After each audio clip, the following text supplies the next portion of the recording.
Mbappé est-il le fautif de la retraite d'Antoine Griezmann avec les Bleus? On va voir tout ça dans cette vidéo. Salut à tous les gars, c'est Azial. Aujourd'hui, on se retrouve pour une nouvelle vidéo. Vidéo actu équipe de France encore une fois. Et oui, en période de trêve internationale, je vais pas me répéter les gars, vous commencez à connaître.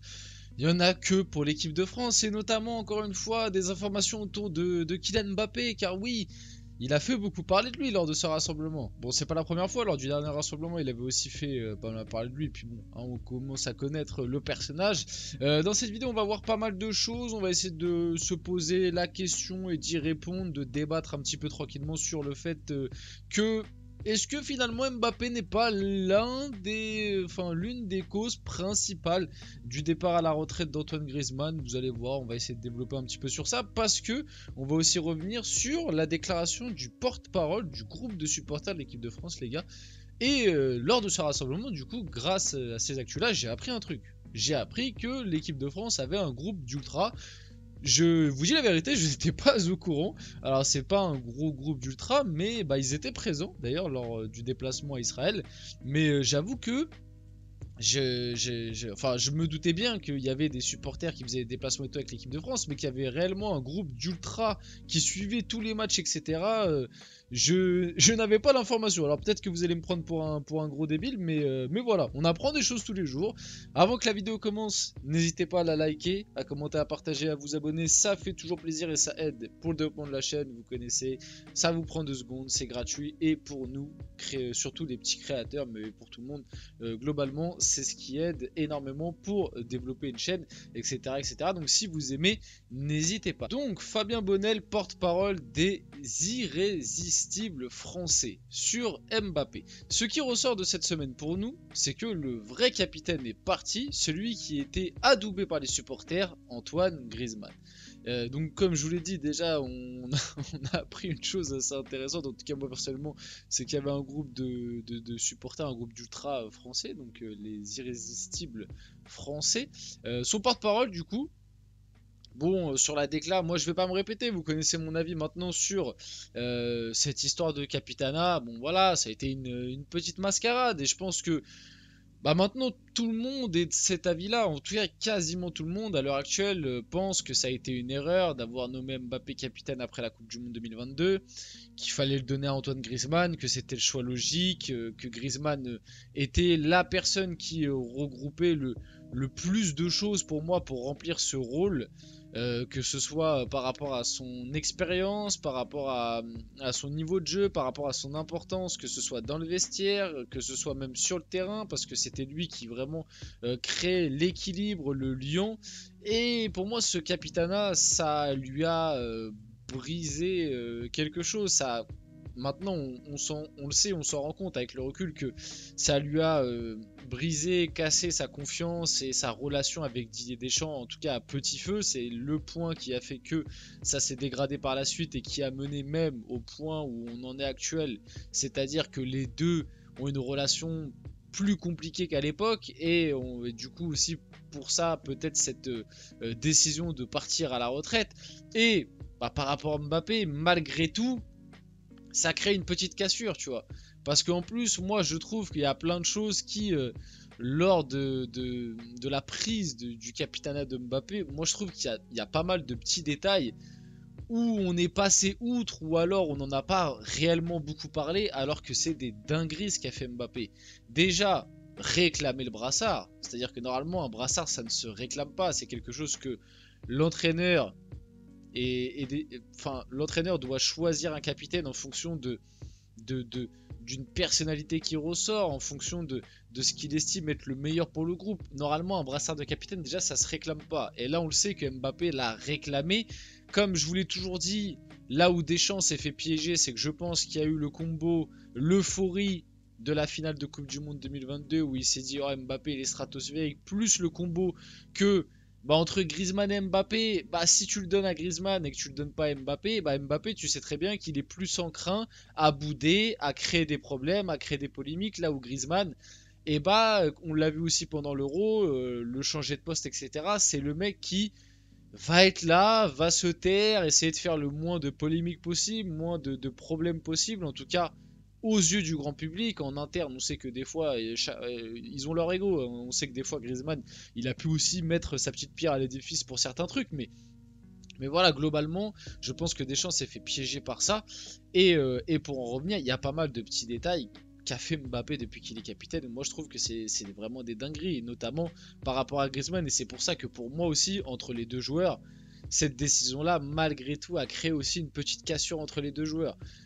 Déjà, il y a plusieurs trucs, je trouve, où Mbappé, il a été très intelligent, mais en même temps, il a vraiment pissé sur les autres. C'est-à-dire, déjà, quand il a été intronisé en tant que capitaine, normalement, un capitaine, il doit être présent à toutes les conférences de presse. Normalement, toutes les conférences de presse de début de rassemblement d'avant-match, normalement c'est le capitaine qui est censé être là. Ou en tout cas 90% du temps. Mbappé, lui déjà, la première chose qu'il a faite en arrivant en conférence de presse, c'est qu'il a dit non mais moi je suis capitaine, mais on est plusieurs leaders au sein du groupe, donc je ferai pas toutes les conférences de presse, j'en laisserai aux autres. Voilà, donc déjà, il s'est déchargé des conférences de presse. Donc c'est le pauvre Griezmann qui n'a pas eu le brassard et qui a dû faire pas mal de conférences de presse pour suppléer Mbappé.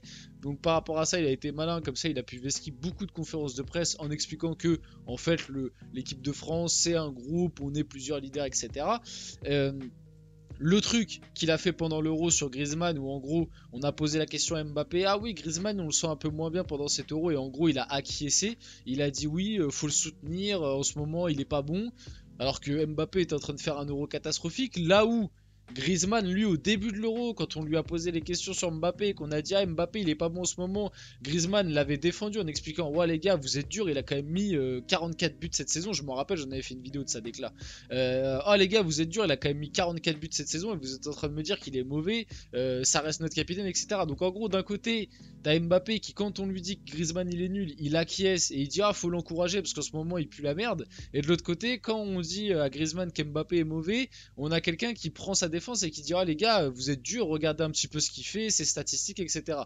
Tu vois, t'as deux visions bien distinctes. Et le dernier détail qui est très récent, donc déjà Mbappé n'est pas venu lors du dernier rassemblement, on a beaucoup parlé, c'est une dinguerie, mais lors de l'annonce de retraite d'Antoine Griezmann, le post Instagram de Kylian Mbappé, je le trouve lunaire sur des petits détails.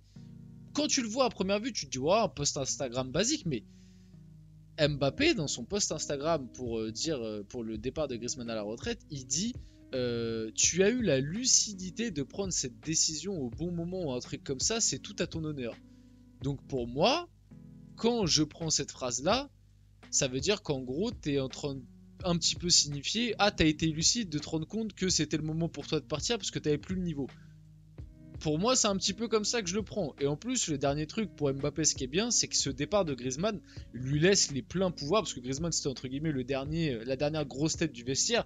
Maintenant, Mbappé, bon, on sait qu'il y a eu Mac qui a un peu tapé du poing récemment, mais il est encore un cran en dessous par rapport à l'expérience, etc. Et depuis le moment qu'il est là. Mais on sait que maintenant Mbappé est la grosse tête du vestiaire de l'équipe de France, donc il a réellement les plans pouvoirs par rapport à ça. Donc Fabien Bonnel, porte-parole du groupe de supporters, encore une fois sur Mbappé, je n'irai pas jusqu'à dire qu'on a le sentiment d'être pris pour des cons, et je ne sais pas par qui. L'air de dire on ne sait pas si c'est réellement Mbappé ou le Real Madrid, mais c'est une semaine à oublier. D'ailleurs, petite précision par rapport à ça, j'ai essayé de m'informer vite fait, suivre 2-3 trucs par rapport à l'Espagne, ce qu'ils en pensent de la situation. Et du côté de l'Espagne, eux, ils sont persuadés que c'est Mbappé qui a pris la décision de ne pas venir en équipe de France et que c'est pas le Real Madrid qui lui a demandé. Alors bon, après, peut-être qu'il y a du clubisme, peut-être qu'ils veulent pas mettre en porte-à-faux le Real Madrid. Moi, comme je vous l'ai dit, je pense que c'est un peu des deux. Je pense que le Real Madrid a dû dire à Mbappé, bon, ce serait bien que tu y ailles pas, et de son côté, Mbappé avait pas non plus vraiment envie d'y aller, et du coup, il s'est dit, bon, je vais dire à Deschamps que je suis blessé, et je vais pas y aller. Donc en fait, c'est un peu des deux, mais dans tous les cas, la décision finale, c'est vrai qu'elle revenait à Mbappé finalement. Donc Maxime Bossis, je pense que ça se dit comme ça, ou Bossi, sur le choix de Mbappé de ne pas être du rassemblement des Bleus. Si on est blessé, on ne joue pas avec son club et on n'est pas en sélection. Et pareil, je rajoute un détail par rapport à ça. Je le dis, je le répète, là où ça a été très très mal géré, c'est que si juste le Real Madrid et Mbappé voulaient juste se reposer et ne pas jouer lors de ce rassemblement, ils pouvaient juste très bien prétexter une blessure, mais quand même venir lors du rassemblement, ou alors juste être un peu diminué. tu pouvais trouver un arrangement avec Deschamps, la preuve, Deschamps il t'a laissé à Madrid, donc tu aurais très bien pu trouver un arrangement pour venir et ne pas jouer en fait. Mais juste au moins être là, faire ton rôle de capitaine, être dans le vestiaire, être avec tes gars. Voilà, à la limite face à la Belgique, tu aurais pu jouer les 15-20 dernières minutes, mais ça aurait pas changé grand chose. T'aurais très bien pu faire ça, ou alors au moins quand tu sors face à Villarreal, fais semblant de sortir diminué avec une blessure.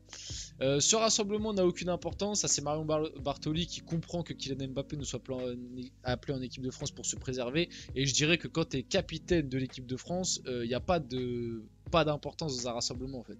C'est ton rôle. T'es capitaine de l'équipe de France. T'as demandé ce brassard, tu dois en assumer les responsabilités. Donc commence pas à me dire que s'il est pas venu, c'est normal parce que ça n'avait pas d'importance.